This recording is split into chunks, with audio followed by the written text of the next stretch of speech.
विचारों की इस मथानी को हिलाते हैं और देखते हैं कि इलियास भाई के पास इस पर कहने के लिए क्या है। इलियास भाई, बहुत स्वागत है। अस्सलामु अलैकुम रहमतुल्लाहि बरकातहू। तमाम मेरे हिंदुस्तानी और मराठी भाइयों पर शांति और सलाम की नाज़िल।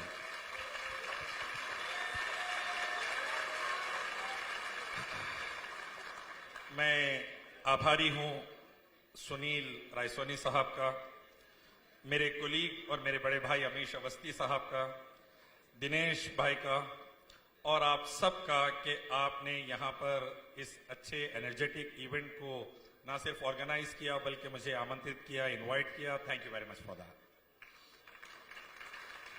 और इन रिटर्न मैं आपको आमंत्रित करता हूं, कभी हैदराबाद आइए, साथ में बिरयानी खाएंगे इंशाल्लाह। खासतौर पर शहजाद और इंद्रला सिंह मैम भी, फरहीन आप भी। मैं आपको चंद अहम बातें सामने रखना चाहता हूं। उससे पहले मैं ये दुआ करना चाहता हूं कि आज स्वच्छ भारत दिवस है, अभियान दिवस है। अल्लाह हमारे भारत को करप्शन से साफ कर दे रब्बुल आलमीन।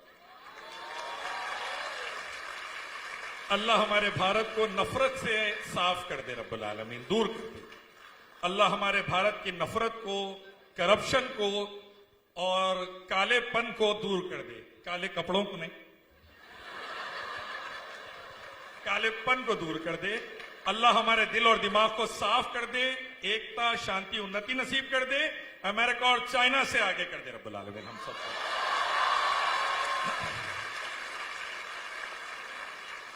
दूसरी बात, मनीष भाई ने कहा कि नेशनल स्टूडेंट पार्लियामेंट है। मेरे को फिक्र हो गई, यार अच्छे खासे बच्चों को पार्लियामेंट कहीं को ला रहे, इनको पढ़ने लिखने दो, नासा भेजो, नए नए कंपनीज डालने दो, नोबेल प्राइज लाने दो, पार्लियामेंट में आके बिगड़ जाएंगे यार बच्चे ये तो। फिर ख्याल आया कि नहीं, कॉलेजेस से ही पार्लियामेंट कहे तो अच्छा है, नहीं तो येरवाड़ा और तिहाड़ जेल से पार्लियामेंट में लोग आ जा रहे हैं,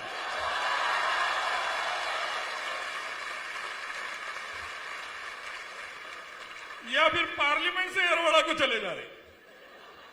तो मेरे को बड़ी फिक्र थी, तो फिक्र दूर हुई कि नहीं, energetic youth, future parliamentarians and member of parliament, यहां से जाएंगे, देश शांति और उन्नति के रास्ते पर रहेगा इंशाअल्लाह। आइए मुद्दे की तरफ।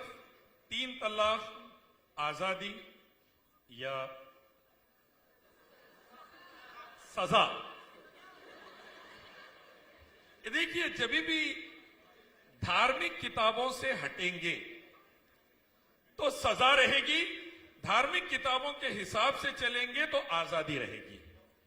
जैसा कि आप लोगों को सिखाया जाता क्लासरूम्स में, law of the farm and law of the book. The law of the book teaches you the basic principles. Basic principles आपको सिखाए जाते हैं, और लॉ ऑफ द फार्म आप वो प्रिंसिपल्स के तहत जाकर उसको फार्म पर, अपनी सोसाइटी पर, अपनी फील्ड पर इंप्लीमेंट करते हैं, तब जाकर कुछ निखर कर सामने आता है और क्रैश लैंडिंग्स नहीं होती। लेकिन अगर आप अपने प्रिंसिपल्स पर कॉम्प्रोमाइज करेंगे, अपने बुक्स पर कॉम्प्रोमाइज करेंगे, तो फिर होता यूं है कि प्रॉब्लम्स जनरेट होते हैं और आगे चलकर सोसाइटी में बहुत बड़ा विवाद, फिर और बड़े प्रॉब्लम्स उसको जन्म लेकर सोसाइटी को बिगाड़ते हैं। ट्रिपल तलाक, कुरान और हदीस को आप प्रिफर करेंगे, इस्लामिक रिलीजियस स्क्रिप्चर्स को, तो सूरह बकरा चैप्टर 2 वर्स 230, सूरह तलाक चैप्टर 65 वर्स 1 में ट्रिपल तलाक की कोई गुंजाइश एक सिटिंग में नहीं मिलती, देने वाला इस्लाम के खिलाफ। हदीस के अंदर ट्रिपल तलाक एक सिटिंग में कोई गुंजाइश नहीं मिलती, देने वाला इस्लाम के खिलाफ कर रहा है। नहीं करना चाहिए। एक सिटिंग में ट्रिपल तलाक इस्लामिक सऊदी में मना है, हमारे देश में भी मना होनी चाहिए। मैं इसकी पुरजोर वकालत करता हूं, 56 इंच वगैरह को देख के नहीं, कुरान हदीस को देखकर मैं इसकी पुरजोर वकालत करता हूं कि यह बैन होनी चाहिए, और अच्छी चीज हुई, बैन हुई। तकलीफ इस बात की है कि उसके लिए जो बिल बनाया गया है, उस बिल के ऊपर मैं थोड़ी सी रोशनी डाल दूं आपको। बिल में 3 साल की सजा का प्राविधान रखा गया है, ऑप्शन रखा गया है। 3 साल के लिए बंदे को जेल में भेजेंगे, आसाराम गुरमीत राम की कंपनी में उन्हें पूरे स्टोरी सुन के एंजॉय करेंगे, बीवी बच्चे रोड पे आ जाएंगे। जिसके घर का किराया, जिसके घर का खाना पीना, जिसके बच्चों की फीस एक ट्रिपल तलाक जो दे रहा था उन्हें उठाया, अब अचानक वो चले गया जेल को, हमारे टैक्स के पैसों पे रोटियां तोड़ने फ्री में, और बीवी बच्चे आ गए रोड पर। अब मां बीवी है, पुलिस स्टेशन जाएगी केस दर्ज कराने, या फिर कोर्ट के चक्कर लगाएगी परेशानी में अपने लिए इंसाफ के वास्ते। अब आइए हमारे कोर्ट्स का क्या हाल है देख लीजिए, practical ground reality. Former chief justice E Ahmad ने कहा था 2006 में भारत के कोर्ट्स में 3 करोड़ से ज्यादा केसेस चल रहे हैं। कितने? जिनको इंसाफ मिलने के लिए 350 साल लगेंगे। कितने साल? तो आज अगर केस दायर होता है तो फिर अब आप समझ जाइए सही सही में राम राज्य आए तक इंसाफ मिलने वाला है। तो ऐसी हालत में और केसेस आप दायर करेंगे, तो मैंने संबित पात्रा और अमीश अवस्थी से कहा था न्यूज 18 में, जब आप कुरान हदीस से हटकर नया कानून लाते हैं तो आप टाइफॉइड हटाकर कैंसर दे देते हैं सोसाइटी को। तो फिर करे क्या? सऊदी अरब के अंदर जो बंदा ये हरकत करता है उसको, जैसा शहजाद ने कहा है, कोड़े मारने की पनिशमेंट दी जाती है, साथ में उसकी प्रॉपर्टी का एक हिस्सा बीवी बच्चों के नाम कर दिया जाता है, साथ में उसको कमाने लगाया जाता है और उसकी सैलरी या मंथली इनकम से बीवी बच्चों को एक अच्छी रकम दे दी जाती है, ताकि इसको सजा भी मिलते रहे और बीवी बच्चों के घर का राशन पानी और स्कूल भी चलता रहे। तो मेरी गुजारिश मोदी गवर्नमेंट से यह थी कि भाई सुनिए, जेल मत भेजिए, बल्कि उसको काम पे लगाइए, उसको पेनल्टी मारिए, लगा तो उसको 2 चौरस्ते पे लाके शिपाशिप दीजिए, ताकि एक को देंगे तो 1 करोड़ सुधर जाएंगे इंशाल्लाह। सुनिए, लेकिन मसला यह है कि मोदी जी के कानों तक गरीब की बात गई नहीं। कोई गुजरात से दाल और ढोकला पका के 40 साल से इंतजार कर रही, आवाज दे रही बेचारी, वो भी आवाज नहीं गई आज तक। तो आवाज जाती नहीं मोदी जी के कानों तक। बिल पास हो गया 3 साल की सजा वाला, ये ज्यादा प्रॉब्लम लेकर आएगा, सोल्यूशन नहीं। ओनस है बीवी के ऊपर केस लड़ने का और प्रॉब्लम लाएगा। अब ये कहने लगे रुक जाइए, हम मुसलमान महिलाओं का ख्याल रखेंगे, हम उनका राशन पानी चलाएंगे, उनका घर चलाएंगे और उनको स्टाइफंड देंगे और उनके बच्चों की फीस देंगे। तो मैं सिर्फ आपको इतना बता दूं कि भारत मालनूरिशमेंट के मसले में 102वें नंबर पर आ गया। 2018 के अंदर 11 लाख भारतीय बच्चों को हमने मरते देखा ग़िज़ा की कमी की वजह से। भात भात कहकर झारखंड में एक लड़की मर गई क्योंकि वक्त पर चावल नहीं मिला। जिस देश के अंदर लाखों बच्चे सिर्फ चावल नहीं मिलने से मर रहे हैं, रोटी नहीं मिलने से मर रहे हैं, आप मुसलमान बहनों को स्टाइफंड की बात कर रहे हैं। मुझे तकलीफ होती है कि हमारे पास चप्पल पहनने को नहीं है, आप बाटा का बड़ा शूज दिलाने की बात कर रहे हैं।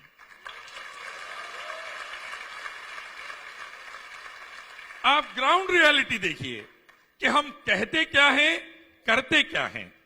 कहने को तो बहुत कुछ कह देते हैं, 15 लाख का इंतजार ही रह गया। कहने को तो बहुत कुछ कह देते हैं, 2 करोड़ नौकरियों का इंतजार ही रह गया। कहने को तो बहुत कुछ कह देते हैं, काला धन रास्ते में कहीं रुके हुआ ही है आज तक। कहने को तो बहुत कुछ कह देते हैं, भाई प्रैक्टिकली डिलीवर करने की बात आती है तब पता चलता है 56 इंच का सीना है या नहीं है। डिलीवर कीजिए। आइए दूसरी अहम बात, नहीं ये कहा जा रहा था कि नहीं भाई हम भारतीय मुस्लिम महिलाओं को किसी भी हाल हम इंसाफ दिला के रहेंगे। खुशी की बात है, थैंक यू वेरी मच, बहुत खुशी की बात है, आई एम रियली ग्रेटफुल। लेकिन मैं गुजारिश करता हूं, जब एक मुसलमान महिला इशरत जहां के लिए लड़ा जा रहा है, शाहबानों के लिए लड़ा जा रहा है, सिस्टर फरहीन के लिए लड़ा जा रहा है। मेरी गुजारिश है आसिफा, निर्भया और गीता के भी लिए लड़ा जाए प्लीज।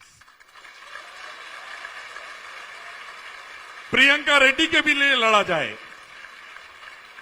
मुसलमान बहनों को इंसाफ दिलाते दिलाते हम कहीं आसिफा के रेपिस्टों का साथ तो नहीं दे रहे हैं जो झंडे लगाकर एजिटेशन कर रहे थे।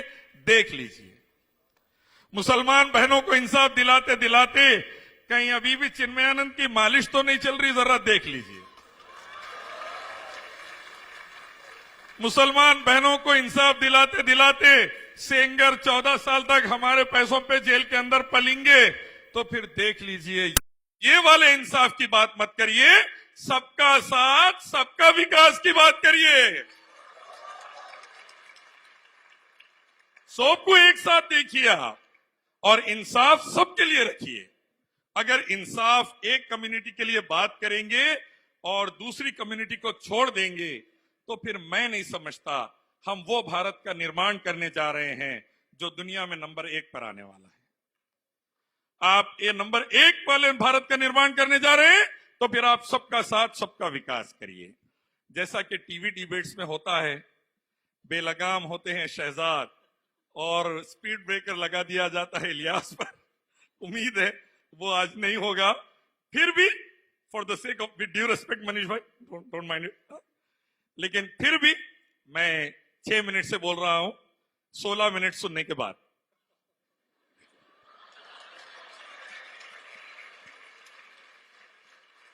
चलिए, यहाँ पे भी विक्टिम कार्ड खेलेंगे। देखो, यहाँ पे भी विक्टिम कार्ड प्ले करना है इनको। जी जी जी, आप ये भी अन्याय हो गया आपसे। जी, आप जुल्म मत करिए, विक्टिम कार्ड नहीं खेलेंगे।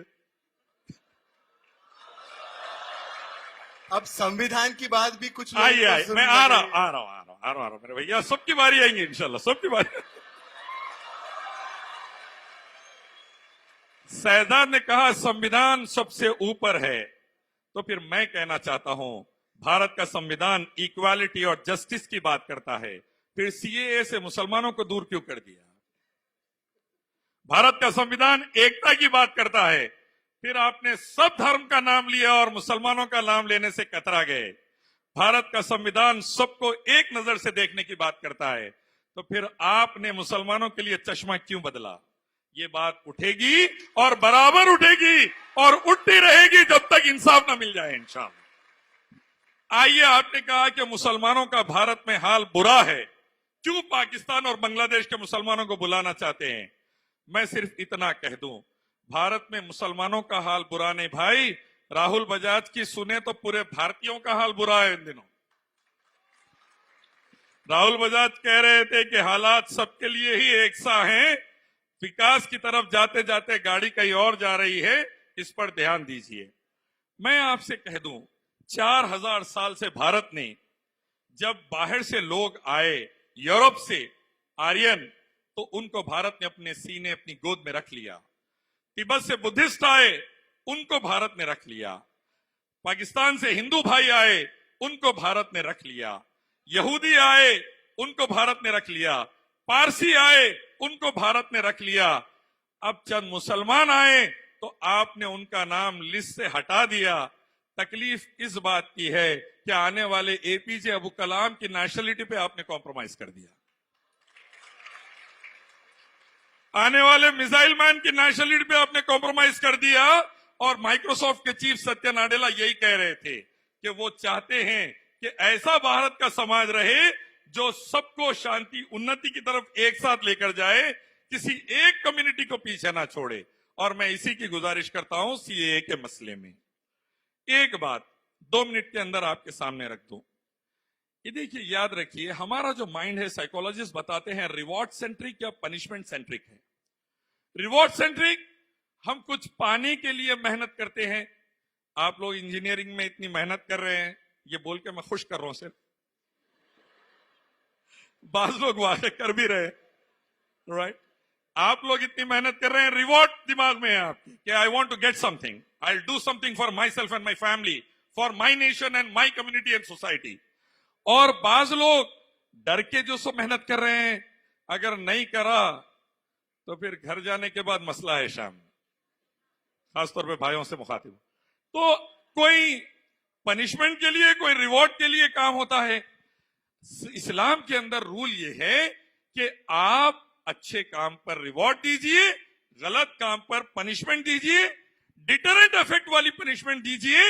एक को सजा मिलेगी तो 100 के 100 सुधरना चाहिए इंशाअल्लाह, या 90% तो सुधरना चाहिए। अब वो कैसे होगा सुनिए आप। अगर आप बोलेंगे 3 साल जेल में डाल देंगे तो 3 तलाक रुक जाएंगे, आप स्टैटिस्टिक्स उठा के देख लीजिए, बिल पास होने के बाद 3 तलाक नहीं रुके, क्योंकि जो सजा का प्राविधान है इफेक्टिव नहीं है। हमारे पास रेप का कानून है, रेप नहीं रुके, क्योंकि जो सजा का प्राविधान है इफेक्टिव नहीं है। हमारे पास मर्डर का कानून है, मर्डर करने वाले को सजा का, लेकिन जो सजा का प्राविधान है इफेक्टिव नहीं है। इसीलिए ना रेप रुक रहे हैं, ना मर्डर रुक रहे हैं, ना ट्रिपल तलाक रुक रही है। फिर करे तो करे क्या, बोले तो बोले क्या? इसके बाद का आपको मालूम है। खैर, मैं ये कहना चाहता हूं, सजा का प्राविधान ऐसा हो कि अगर एक को सजा मिले, कई लोगों को उसका सबक मिले। इस्लामिक सऊदी अरब के अंदर वर्ल्ड में सबसे कम क्राइम रेट होते हैं। सुधांशु त्रिवेदी बीजेपी के स्पोक्स पर्सन, राज्यसभा मेंबर भी हैं, डिबेट में बता रहे थे। अनिला मेरी बात से इत्तेफाक करेगी, मैं समझता हूं, मैम अनिला मैम। तो सबसे कम क्राइम सऊदी अरब में होते हैं। क्यों? वहां पर प्रोपोर्शनेट है, जैसा क्राइम वैसी सजा। तो आप ट्रिपल तलाक हो, रेप हो, मर्डर हो, जैसा क्राइम वैसी सजा लाइए, तो इंशाल्लाह आसिफा भी बचेगी, फरहीन भी बचेंगे, निर्भया भी बचेगी इंशाल्लाह। सुन,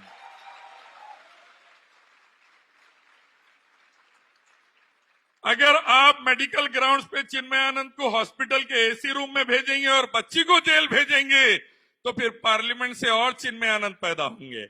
ऐसा मत करिए मेहरबानी करके। आप सजा का प्राविधान स्ट्रांग लेकर आइए, जो इस्लामिक कॉन्टेक्स्ट में दिया जाता है। बुक्स को रिफर करिए, इस्लामिक सऊदी की केस स्टडी हमारे सामने है, उसको स्टडी करिए, इंप्लीमेंट करिए। सांप भी मरे और लाठी भी टूटे ना टूटे, वरना होगा ये कि टाइफॉइड हटाएंगे और कैंसर लेकर आएंगे। तो ऐसा मत करिए, सोसाइटी को डिस्टर्ब मत करिए। और एक चीज मैं बता दूं आपको, नेशनल स्टूडेंट्स पार्लियामेंट देख के अंदाजा हुआ, काश हमारी भी पार्लियामेंट ऐसी रहती। हमारी पार्लियामेंट के अंदर सच बात करते वक्त या कोई भी बात करते वक्त जो उम्मन माहौल रहता है, मुझे यकीन से कहना पड़ता है, प्लीज पहले सर्टिफिकेट्स चेक करके पार्लियामेंटेरियन बनाइए।